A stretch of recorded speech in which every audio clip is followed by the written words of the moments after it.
Shri Venkateswara gold తాకట్టులో ఉన్న మీ బంగారాన్ని విడిపించి కొనబడును.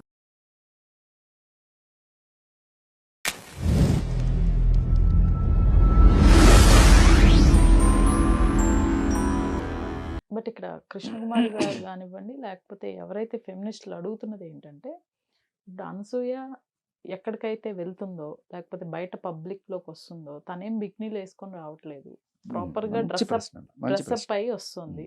అండ్ ఇంకొకటి, ఇప్పుడు మీకు షోస్ కానీ ఏవైతే ఉన్నాయో అవి మీకు తెలుసు, లైక్ అంటే వాళ్ళు స్పాన్సర్ చేస్తారు డ్రెస్, అది వేసుకోవాలి, వాళ్ళు ఇచ్చే రెమ్యునరేషన్కి తగ్గట్టు, అది మీకు తెలుసు. ఇంకొకటి, ఇంకా లాస్ట్ అండ్ ఫైనల్ వచ్చేసి తన పర్సనల్, అంటే తన ఇంట్లో తన ప్రెమిసెస్లో తన ఫ్యామిలీకి ఇష్టమయ్యి తను ఎలా అయినా ఉండొచ్చు.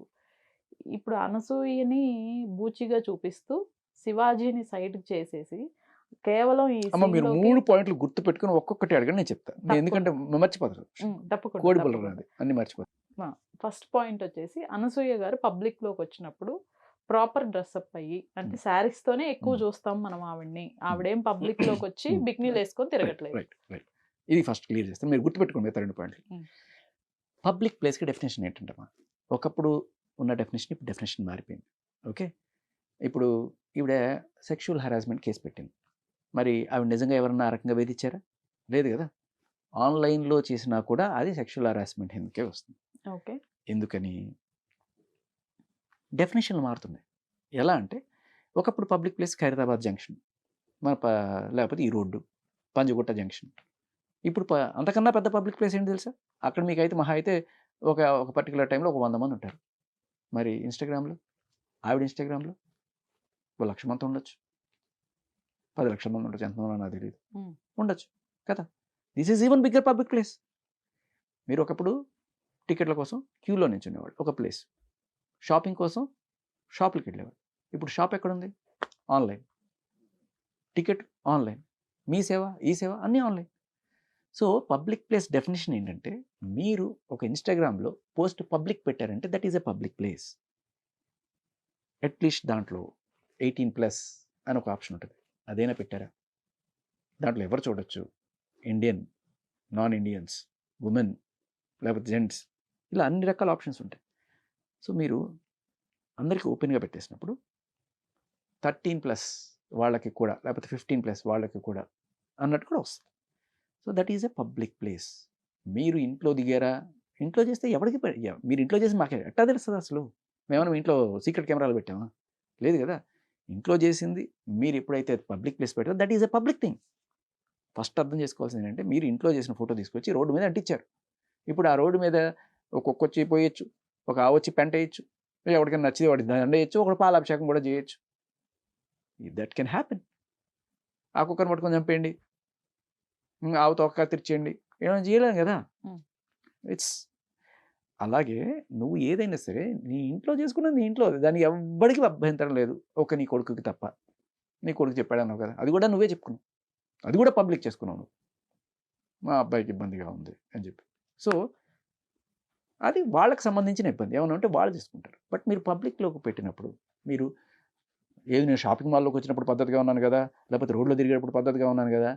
అమ్మ నిజంగా చెప్పాలంటే షాపింగ్ మాల్కి వచ్చినా రోడ్లో తిరిగినా ఎవ్వడు పట్టించుకోడమ్మా, ఎవ్వడు పట్టించుకోడు. కానీ ఇన్స్టాగ్రామ్లో, ఫేస్బుక్లో పెట్టడం వల్ల గట్టిగా పట్టించుకుంటారు. రోడ్లో పోండి, ఎవడు కామెంట్ చేస్తాడు? ఎవ్వడు కామెంట్ చేయడు. ఏమన్నా అయితే మహా అయితే వచ్చి ఆటోగ్రాఫ్లో ఫోటోలు తీసుకుంటారు. బట్ ఇన్స్టాగ్రామ్లో పెడితే అన్ని రకాల కామెంట్లు వస్తాయి. పొగిడేవాళ్ళు పొగుడతారు, తిట్టేవాళ్ళు తిడతారు, కన్స్ట్రక్టివ్ క్రిటిసిజం చేసేవాళ్ళు, విమర్శించేవాళ్ళు విమర్శిస్తారు, క్యారెక్టర్ అసాసినేషన్ చేసేవాళ్ళు కూడా చేస్తారు. నేను రైట్ అని చెప్పట్లా, నేను అదే చెప్తున్నాను. సైబర్ బుల్లింగ్ అనేది జరుగుతుంది. But you can't call it A personal space అంటున్నాను. మీ ఇన్స్టాగ్రామ్లో వెన్ యూ సే పబ్లిక్, మీకు క్లియర్ కట్గా చదువుకున్నారు కదా, PUBLICE పబ్లిక్ అని ఉంటుంది. దాంట్లో పోస్ట్ ప్రైవేటా పబ్లిక్గా, దాంట్లోనే పబ్లిక్ అని రాసినప్పుడు నా ప్రైవేట్ అని మీరు ఎట్లా అంటారు? మీ ఫస్ట్ క్వశ్చన్కి ఆన్సర్. పబ్లిక్ ప్లేస్ డెఫినేషన్ మారింది, పబ్లిక్ ప్లేస్లో మీరు అలాంటి పెట్టడం తప్పు అని సమాజం ముక్త కంటతో ఖండిస్తుంది. ఆవిడ ఒక్కరే పెట్టారండి ఇట్లాంటి పిక్స్? మనం లేచిన దగ్గర నుంచి మంచి ప్రశ్న. మీరు రెండో ప్రశ్న మర్చిపోకండి, దీని కంటిన్యూషన్ ప్రశ్న. సో ఇప్పుడు ఏంటంటే, ఈవిని ఈ సంజయ్ రెడ్డి గారు ఒక్కళ్ళే తిట్టారా? వేలాది మంది తిట్టారు కదా. ఇంకా కామెంట్లు ఇంకా దారుణమైన భోలేనాథ్ బాబ్జీ అనేవాడో తిట్టట, వాడి పేరు తీసుకొని. వీడు తిట్టడానికి కారణం శివాజీ, కాబట్టి శివాజీని కూడా, శివాజీకి ఇంకేంటి సంబంధం? దట్స్ హౌ దే అల్లుతారనమాట కదా. సరే, కానీ ఇప్పుడు సో వేలాది మంది ఇటువంటి కామెంట్లు పెట్టినప్పుడు మరి సంధ్యారెడ్డి గారు ఎందుకు చేంజ్? ఎప్పుడు? అప్పుడు అంటే ఈ వేలాది మంది తప్పు చేసినట్టే, కానీ అందరినీ పెట్టలేక కొంతమంది తీసుకొచ్చాం. ఫర్ ఎగ్జాంపుల్ వీళ్ళు పెద్దవాళ్ళు కాబట్టి అని. సో మీలాగా వేలాది మంది కూడా పోస్టులు పెడుతున్నారు, అందరూ తప్పే, కానీ కొంతమందిని తీసుకొచ్చాం మీరు చేసినట్టే. సో మీరు తప్పు అని చెప్పడం ద్వారా సమాజానికి ఒక సందేశం వెళ్తుంది. అవును, ఇటువంటి బట్టలు వేసుకోవడం అనేది ఇండీసెన్సీ, అబ్సీన్. ఎవరు డెఫినేషన్ వాడుకుంటుంది అబ్సీన్ అనేది? నాకు అబ్సీన్ అనిపించింది, మీకు అనిపించకపోవచ్చు, కానీ అబ్సీన్ అనిపించేవాళ్ళు అబ్సీన్ అని చెప్తారు. నువ్వు అబ్సీన్ అని వాళ్ళు చెప్పకూడదు. అది నా ఫీలింగ్, అది అబ్సీన్గా అనిపిస్తుందని. ఒకడు, ఇద్దరు, ముగ్గురు, 100 మంది, 1000 మంది, 1,00,000 మంది అబ్సీన్ అన్నా కూడా మీరందరూ తప్పు, నేను కరెక్ట్ అంటే దానికి ఎవడేం చెప్తాడు? అబ్సీన్ అనేది డెఫినేషనే ప్లేస్ డిఫైన్ చేస్తుంది, మీరు కాదు. ఎందుకంటే గోవా బీచ్లో అబ్సీన్ కాదు ఒక బికినీ, కానీ ఇక్కడ అబ్సీన్, ఒక టెంపుల్లో obscene. So place decides whether it is obscene or not. Hyderabad public decides. హైదరాబాద్లో ఉన్నారు, హైదరాబాద్లో 2 రాష్ట్రాల ప్రజలు చూస్తున్నారు, అది అబ్సీనా కాదా అనేది వాళ్ళు డిసైడ్ చేసుకుంటారు. ఇన్స్టాగ్రామ్ వాడికి మన కల్చర్ తెలియదు, వాడికి ఏవో కొన్ని అమెరికన్ రూల్స్ ఏవో ఉంటాయి, దాని ప్రకారం మన సమాజం కూడా నడవాలని చెప్పి వాడు పెట్టుకుంటే దానివల్ల వస్తున్న ప్రాబ్లం. మీరు మా కల్చర్కి తగ్గట్టుగా రూల్స్ సెట్ చేసుకోకపోతే ఆస్ట్రేలియా, మలేషియా తరిమేసినట్టు మిమ్మల్ని ఇక్కడి నుంచి మేము కూడా తరిమేయాల్సి వస్తుంది ఇన్స్టాగ్రామ్. ఇది వాళ్ళు గుర్తుపెట్టుకోవాలి. వాళ్ళు చేసుకున్నారు, మనం ఎందుకు చేసుకోలేం? సో ఈవిడ్ని సపోర్ట్ చేసే ఉద్దేశంలో కొంతమంది ఇన్స్టాగ్రామ్ని కూడా సపోర్ట్ చేయడం మొదలెట్టారు. ఇప్పుడు ఏమవుతుందంటే ఎవరు పాడవుతారు? వీళ్ళ పిల్లలే కదా. ఆస్ట్రేలియా వాళ్ళకి మలేషియా వాళ్ళు మనకన్నా అడ్వాన్స్డ్ వీళ్ళు చెప్పుకుంటున్నారు కదా, వాళ్ళకున్న బుద్ధి మనకెందుకు ఉండదు? పిల్లలు చెడిపోతున్నారు. పిల్లల గురించే కదమ్మా ఈ గోల్ అంతా. నాకు పిల్లల గురించి 18 ఏళ్ళు 21 ఏళ్ళ లోపు పిల్లలు ఎవరైతే ఉన్నారో, minors, they are getting attracted or influenced. అబ్బాయిలు అయితే ఏదో అట్రాక్ట్ అవ్వడమో, లేకపోతే వేరే రకంగా వాడు చదువుకోవాల్సిన వయసులో చదువుకోకుండా ఈ బొమ్మలు చూసుకుంటూ, లేకపోతే ఇటువంటి వెండర్లు అనుకుంటూ వాళ్ళకి రిక్వెస్ట్లు పంపించుకుంటూ అమ్మాయిల చుట్టూ తిరుగుకుంటూ వాడి విలువైన సమయం ఒక మంచి పౌరుడిగా, ఒక మంచి సైంటిస్ట్గా, లేకపోతే ఒక మంచి డాక్టర్గా ఎదగాల్సిన వాడు ఇలా తప్పుదారి పడుతున్నాడు కదా. దానికి ఎవరు కారణం? అలాగే అమ్మాయి కూడా ఒక మంచి సైంటిస్ట్ అవ్వాలనుకో, డాక్టర్ అవ్వాలనుకో, లేదు దానివల్ల ఉపయోగం లేదు, ఇలాంటి డ్రెస్లు వేసి కొడితే నాకు బోల్డ్ డబ్బులు వస్తాయి, అదంతా వేస్ట్ అనుకుంటే మళ్ళీ అమ్మాయిలు అందరూ కూడా దీనికే వెళ్ళిపోతారు కదా. చదువుకునే వాళ్ళు ఎవరు మిగులుతారు? అండ్ ఇంకొకటి, ఇప్పుడు రెండో క్వశ్చన్కి వెళ్ళండి, మీరు మర్చిపోకండి. సెకండ్ దానికే వస్తుంది. ఇప్పుడు అనసూయ గారికి సంబంధించి ఏవైతే షోస్ ఉన్నాయో అవి ఒక రైటరు, ఒక డైరెక్టరు, లేకపోతే స్క్రిప్ట్ రైటరు, అవన్నీ వాళ్ళు చేసినవి. ఆవిడ రెమ్యునరేషన్ ప్రకారం ఆవిడ పాత్ర ఏదైతే ఉందో వాళ్ళు ఇచ్చినవి ఆవిడ చేసింది. సో ముందు వీళ్ళ తప్పు ఉంటుంది ఎక్కువ, తర్వాతే ఈవిడ వస్తుంది అనేది కూడా ఒక వాదన. ఇప్పుడు ఏమవుతుందంటే అమ్మా, ఎవరి తప్పు ఉందా లేదా అనేది పక్కన పెడితే, నాకు ఎవరి మీద కోపం ఉంది అనేది వాళ్ళు చూపిస్తారు. ఇప్పుడు కంప్లైంట్ ఎవరైతే ఇద్దాం అనుకుంటున్నాడు, ఓకే, సపోజ్ మీరు ఇంటర్వ్యూ చేశాను, మీరు ఏదో క్వశ్చన్ అడిగారు, నేను ఏదో సమాధానం చెప్పాను, ఇది నేను పబ్లిష్ చేయాలా, మీరు పబ్లిష్ చేశారు, నా ఒపీనియన్ నేను చెప్పాను, మీరు పబ్లిష్ చేశారు. ఇప్పుడు వాళ్ళు నా మీద కేసు పెడతారు, మీ మీద కేసు పెట్టరు. ఎందుకు? రేపు మీ దగ్గరికి వాళ్ళ ఇంటర్వ్యూ కావాలి, రేపు వాళ్ళ సినిమాకి మీ దగ్గర పబ్లిసిటీ కావాలి, కాబట్టి మీరు పబ్లిష్ చేయకపోతే కంటెంటే లేదు కదా. అది నిజంగా తప్పు అనుకుంటే మీరు ఎందుకు పబ్లిష్ చేస్తారు? ఇప్పుడు నేను బూతులు మాట్లాడాను, మీరు పబ్లిష్ చేస్తారు? చేయరు కదా. సో ఇప్పుడు వాళ్ళందరూ కూడా బాధ్యులే, కానీ ఇక్కడ మిగతా వాళ్ళందరూ ఎందుకు పిక్చర్లోకి రావట్లేదు, ఇప్పుడు ఒక్కళ్ళే ఎందుకు వస్తుంది అన్న ప్రశ్నకి వీళ్ళందరూ ఎవరు వచ్చి శివాజీని తప్పు అట్లా అంటే, శివాజీ అన్న సామాన్ గురించి కాదు నేనేది, పద్ధతిగా బట్టలు వేసుకోండి అంటే తప్పు అయిపోయింది అనే విషయం ఈవిడ తీసినంతగా వీళ్ళెవరు తీయలే. అందుకే వీళ్ళెవరి మీద జనాల కోపం లేదు. మీరు చేసేదే ఇదే పనులు, మీరు అందరూ అదే ఘట్లో ఉన్నారు, వాళ్ళని ఎవరు నీతులు చెప్పట్లా, నువ్వు వచ్చి చెప్తున్నావు, నువ్వేం చేసావు అని అడుగుతున్నారు. సింపుల్. మీకు ఇప్పుడు అర్థమైంది కదా, వీళ్ళందరి మీద ఎందుకు లేదు, వీళ్ళ మీద ఎందుకు ఉందని. సో పెడితే అందరి మీద పెట్టాలి అనేది క్వశ్చన్ కాదు ఇక్కడ. రైట్. మీరు ఇలా 10 మందిని ఇంటర్వ్యూ చేస్తారు, సో కాబట్టి ఇలా వాడు కూడా ఇప్పుడు నువ్వు వచ్చి జనాలకి ఇప్పుడు ఇవి చెప్తుంటే నిన్ను ప్రశ్నిస్తున్నావు. మిగతా వాళ్ళు ఎందుకు చేయట్లేదంటే వాళ్ళు ఎవరు వచ్చి ఇలా ఈ ఐడియాలజీని బలవంతంగా యూత్ మీద రుద్దాలని అనుకోవట్లేదు. వాళ్ళ మా నాన్న వాళ్ళు పనులు చేసుకుంటున్నారు, దాని మీద వచ్చే డబ్బులు సంపాదించుకుంటారు. చాలామంది ఉన్నారు ఇప్పుడు వేశ్య వృత్తి చేసి డబ్బులు సంపాదించుకునే వాళ్ళు చాలామంది ఉన్నారు. వాళ్ళందరినీ నేను పోయి ఎందుకు టార్గెట్ చేయట్లేదు? ఎందుకంటే వాళ్ళు వచ్చి ఓ మీటింగ్ పెట్టి అమ్మాయిలు మీరు అందరూ కూడా పిచ్చి మొహాలు చదువుకోకండి, నాలాగా నలుగురితో తిరగండి, రోజుకి ఇంత డబ్బులు వస్తాయి అని చెప్పారనుకోండి, అప్పుడు వేటాడతారు. మీరు చేసుకునే బతుకు మీరు చేసుకొని బతకండి, అది తప్పో రైటో మాకు అవసరం లేదు.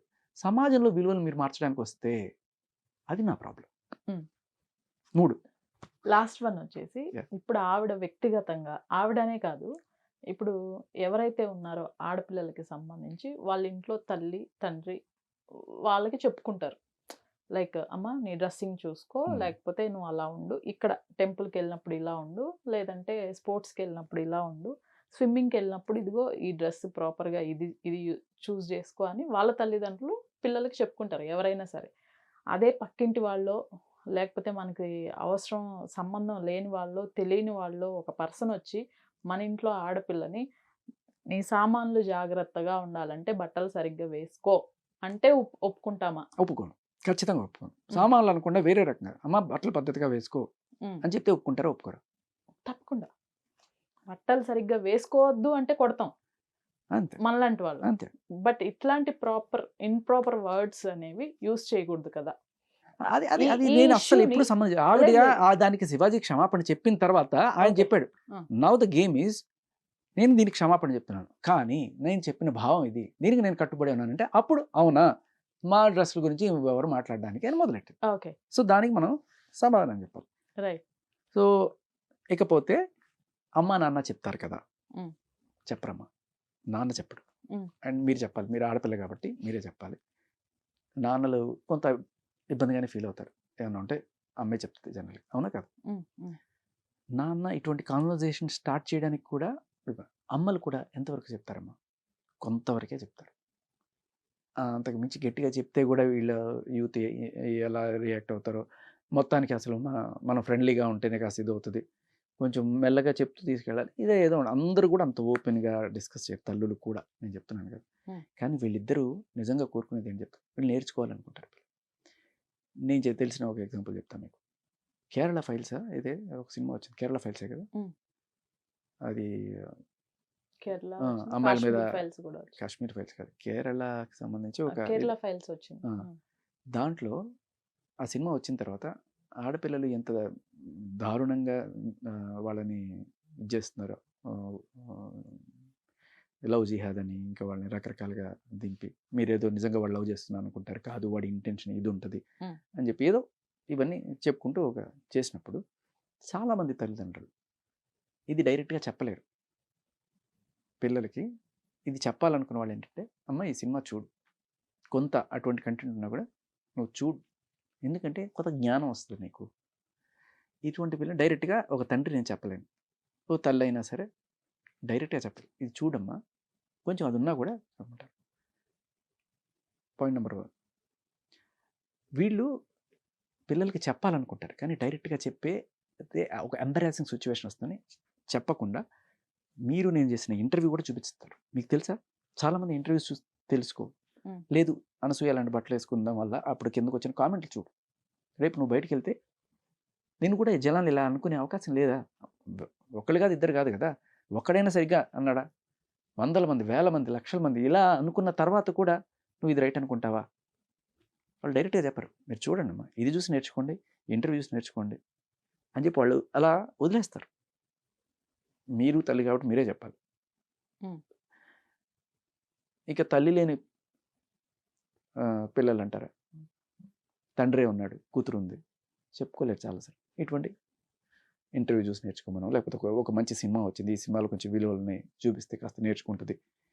చాలామంది అమ్మ ఇంటెన్షన్ బ్యాడ్ ఉండదు, ఇలా పొట్టి పొట్టి బట్టలు వేసుకొని వీళ్ళు ఏంటంటే వీళ్ళని చూసి ఇన్ఫ్లుయెన్స్ అయిపోతారు. వాళ్ళు చిన్న పిల్లలు, 18, 21 పిల్లలు, వాళ్ళకి ఆ ఇంటెన్షన్ అలా ఉంటుంది అనుకో, అది బాగుంది కదా నేను, అంతేగాని దారిలో పోయి మగాళ్ళందరినీ అట్రాక్ట్ చేయాలి, లేకపోతే నలుగురు నాయనకాలు చెప్పుకోవాలి, అలా ఉండదు. కానీ వీళ్ళకి జనాలు ఇలా అనుకుంటున్నారు అని తెలిసిన తర్వాత వాళ్ళల్లో ఆటోమేటిక్గా ఒక మార్పు వస్తుంది. ఇవాళ చాలామందిలో వచ్చింది, మన సూర్యకావాణి గారు కావచ్చు, చాలామంది చెప్పారు ఈ విషయం, నా కూతురు ఇప్పుడు పద్ధతి కదా. ఇన్నాళ్ళు వాళ్ళు ఎందుకు అలా వేసుకున్నారంటే ఏదో అందరికి చూపించుకొని ఏదో వాళ్ళని వీళ్ళని టెంప్ట్ చేద్దామని కాదు. జస్ట్ ఒక ఫ్యాషన్ దీంట్లో వెళ్తున్నారు. కానీ నలుగురు ఇలా అనుకుంటున్నారని తెలియగానే they started wearing properly. That is responsibility. లేదు నాకు హక్కు ఉంది నేను ఇలానే అంటాను కాదు. నీకు హక్కులతో పాటు రెస్పాన్సిబిలిటీ, సమాజంలో ఒక మంచి రెస్పాన్సిబిలిటీ తీసుకొచ్చిన ప్రసంగం అయింది కాబట్టే కదా అంతమంది ఆ సామాన్లు అనేవాడు ఉన్నా కూడా శివాజీని అంత వెనకేసుకురావడానికి కారణం ఏంటంటే అందరు parents they wanted to see this. అసలు ఆ సామాన్లు అనే పదం కూడా అంత వాడతారమ్మా, అంత ఆబ్జెక్టిఫై చేసి వాడతారు. ఈ అబ్బాయిలందరూ కూడా ఇలాగే వాడతారు. సో అందుకనే మగాళ్ళ కన్నా ఆడవాళ్ళలో శివాజీ గారికి సపోర్ట్ వస్తుంది. ఎందుకంటే ఈ తల్లులందరూ కూడా పిల్లలకి చెప్పుకోలేకపోతున్నారు. తెలిసిన 4 ముక్కలు నాకు అనిపించింది చెప్పాను. As a middle class women గా ఎలాంటి బాధలు పడుతున్నారో పిల్లలు పేరెంట్స్ మాట వినక, డ్రెస్సింగ్ విషయంలో అయితే ఇంకో విషయంలో అయితేనేమి, అదంతా నాకు తెలుసు సార్. అందుకే నేను ఆ మాటల్ని ఫీల్ అవుతూ చెప్పా.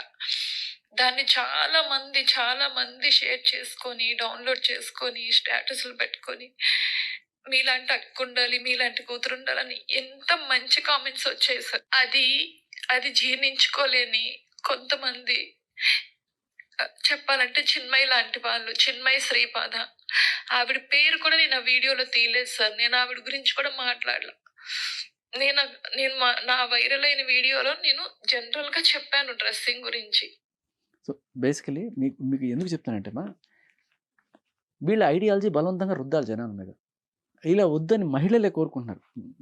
ఆవిడ చెప్తుంది ఇదేమ్మా, నిజంగా చెప్తాను. ఒక మిడిల్ క్లాస్ అమ్మాయిగా నాకు తెలుసు నా పిల్లల్ని పోషించుకోవడం, పిల్లల్ని పెంచుకునేటప్పుడు వాళ్ళకి బుద్ధులు చెప్పడంలో మాకు ఎంత ఇబ్బందులు అవుతాయి. మీలాంటి వాళ్ళందరూ ఎటువంటి పనులు చేసి ఇది రైట్ అంటే మేము ఎలా చెప్పుకోలేక చేస్తాం. ఇప్పుడు ఇంకా చాలా చెప్పింది. అసలు మొత్తం మీకు నేను I don't want to reveal ఆవిడ పర్మిషన్ లేకుండా మొత్తం పెట్టగలం లేదు. బట్ చాలా కంప్లైంట్ చెప్పింది. బెదిరించడాలు ఏంటమ్మా, మా ఐడియాలజీ కరెక్ట్ అని చెప్పి ఏదో రకంగా వాళ్ళు బెదిరించడానికి ప్రయత్నిస్తున్నారట. ఎంత అంటే ఏమో ఏమనాలి, ఇంకా నాకు అర్థం కావట్లా. ఇదేమా ప్రతి పేరెంట్స్కి ఇది ఒక ప్రాబ్లం. పిల్లల్ని పెంచుకునేటప్పుడు ఇటువంటి బ్యాడ్ ఇన్ఫ్లుయెన్స్ వాళ్ళ పిల్లల మీద పడితే రేపు నేను పెంచుకోవడం కష్టం అవుతుంది కదా. మీరు నేను మాట్లాడిన వీడియో చూడండి అమ్మా, చూపిస్తారు వాళ్ళు. ఇట్లాంటి సినిమాలు చూడండి అమ్మా, కేరళ ఫైల్స్ లేకపోతే ఇంకోటి చూపిస్తారు వాళ్ళు. కొంచెం అటువంటి ఉన్నా కూడా ఆడపిల్ల కదా, సరే చూస్తే కరెక్ట్. ఇప్పుడు మీరు చెప్పిన వాటికి, మీరు ఇచ్చిన స్టేట్మెంట్స్కి, వీటన్నిటికీ నేను ఒప్పుకుంటాను. బట్ దీంతో పాటు ఇప్పుడు మీరు అన్నారు మనం ఇంట్లో ఆడపిల్లలకి మనం ఇవన్నీ చెప్పుకుంటాము, పలానా వీడియోస్ చెప్పుకోమమ్మా, చెప్పుకోము. నేను చెప్తున్నాను లేకపోతే చెప్పుకోలేక ఇలాంటివి చూపిస్తాం. ఇంకొక ఎగ్జాంపుల్ చెప్పేస్తాం మీకు. ఓకే, సినిమాకి వెళ్తారు ఎప్పుడైనా, సినిమాకి అందరం సరదాగా వెళ్తాం. కానీ ఆ సినిమాలో మన సంసార వాళ్ళ పుణ్యమా అని ఈ మధ్య కొన్ని దరిద్రపు సీన్లు కూడా UBA సర్టిఫికేట్లో ఇచ్చేస్తున్నారు. వచ్చినప్పుడు కొంచెం అప్సిన్గా ఉంది అనిపించినప్పుడు పక్కనే నా చెల్లెలు లేకపోతే నా కూతురు ఎవరైనా ఉన్నప్పుడు నేను ఏం చేస్తానమ్మా, తల్లి అయినా తండ్రి అయినా ఏం చేస్తారు, చెప్పగలమా చెప్పలేమా, ఒక ఎంబరాసింగ్ సిచ్యువేషన్లో ఉంటాం కదా. కొంతమంది అయితే ఈ పాప్కార్న్ తీసుకుంటా, లేకపోతే కూల్ డ్రింకా, లేకపోతే ఏదో మనకి ఏదో కష్టాలు పడతాం, అటువంటివి వాళ్ళకి కనబడకుండా ఏదో లిప్ లాక్లు ఇలాంటివి వచ్చిన వీళ్ళు ఎక్కడ ఇన్ఫ్లుయెన్స్ అవుతారు. ఇటువంటివన్నీ కూడా ఇది రైట్ అని చూపిస్తే అని డైరెక్ట్గా చెప్పలేరమ్మా ఇవన్నీ కూడా. సో మనం ఇండైరెక్ట్గా ఏదో రకంగా కమ్యూనికేట్ చేస్తాం. కానీ కొంతమంది ఉంటారు బోల్డ్గా చెప్పగలిగారు, అందరూ అలా చెప్పుకోలేరు. అలా చెప్పుకోలేని వాళ్ళందరూ ఇలా మన వీడియోనో లేకపోతే ఇంకోటి చూపించి మార్చుకోవాలనుకుంటారు.